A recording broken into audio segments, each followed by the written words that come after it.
In Zimbabwe, there is a bird whose call shakes the earth. They named a king after it.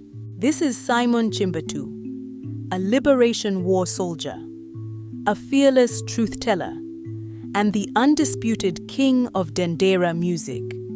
In the next 8 minutes, his full story. He carried a rifle through the Bush War.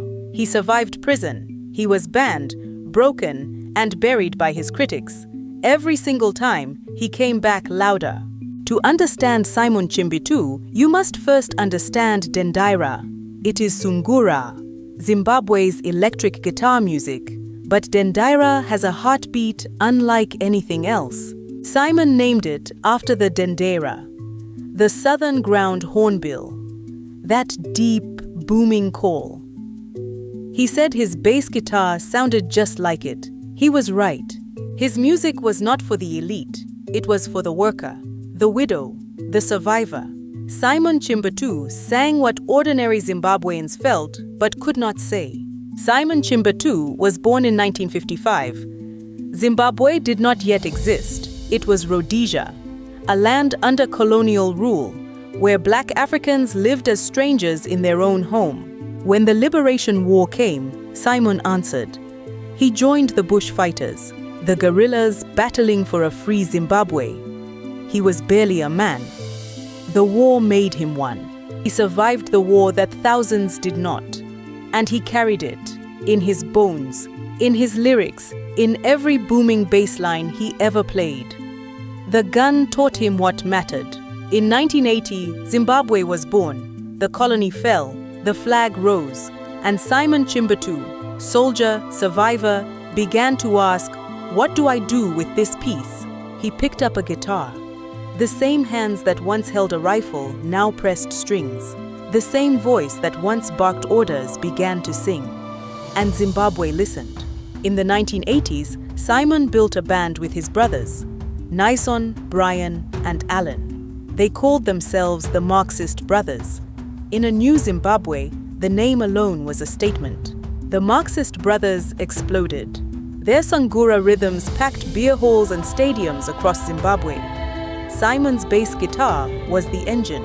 His voice was the soul. But Simon was not just entertainment. His lyrics cut deep. He sang about corruption, about the poor being forgotten. He pointed his microphone at power and dared it to flinch. By the mid-1990s, the Marxist Brothers were gone. Bands built on family can break on family. Simon found himself alone, with a vision too big for any band to contain. Then came the blow that would have destroyed most men. Simon Chimbetu was imprisoned. The details were disputed, but the reality was brutal. Zimbabwe's greatest voice, silenced, but bars cannot cage a mind. Simon composed in his head. He planned. He dreamed of a band larger than anything Zimbabwe had heard. When the doors opened, he was ready. In 1995, Simon walked free, and he did not whisper his return. His comeback album was called Pachipamwe, Welcome Back. Zimbabwe heard it and went wild. From that same album came Saina, a song so joyful, so warm, that it became the soundtrack of Zimbabwean celebrations for decades. Weddings, graduations, every good day. He built his ultimate band, the Orchestra Dendera Kings, tighter, bigger, louder. He had a name, a sound, and a vision.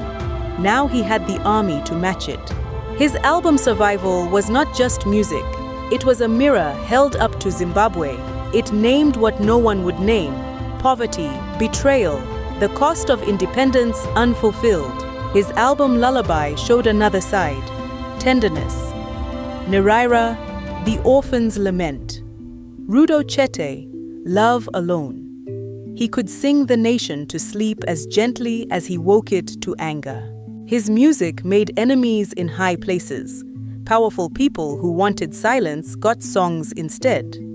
Simon Chimbetu refused to be bought, bribed, or broken. That was always the risk.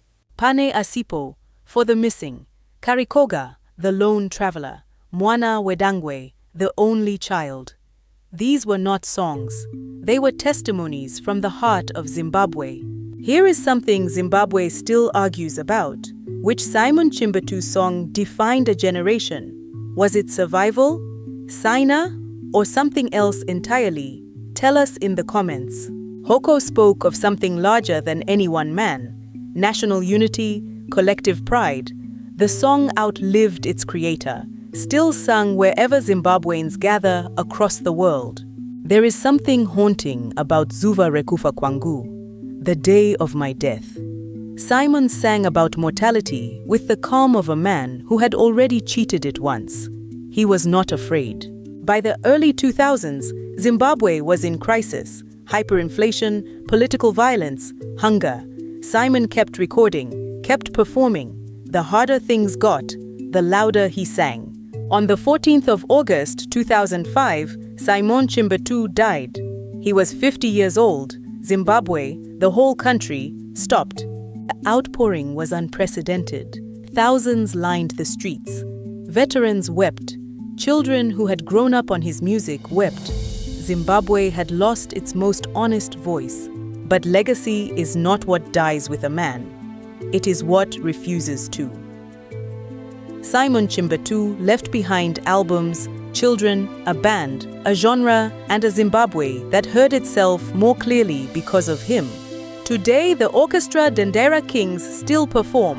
His sons carry the name. New generations discover survival, Hoko, Saina, and feel something they cannot explain. That is immortality.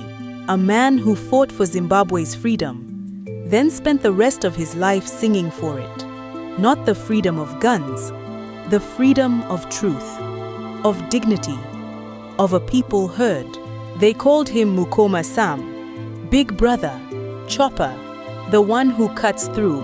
He was both. And Zimbabwe, the real Zimbabwe, was always better for it. Africa's greatest stories are not in textbooks. They are in the music, in the memory, in the pride of a people who refused to be forgotten. This is Legends of Africa. If Simon Chimbetu's story moved you, subscribe now. Every week we bring you legends like this, stories that were buried, lives that mattered. This is your history. Claim it.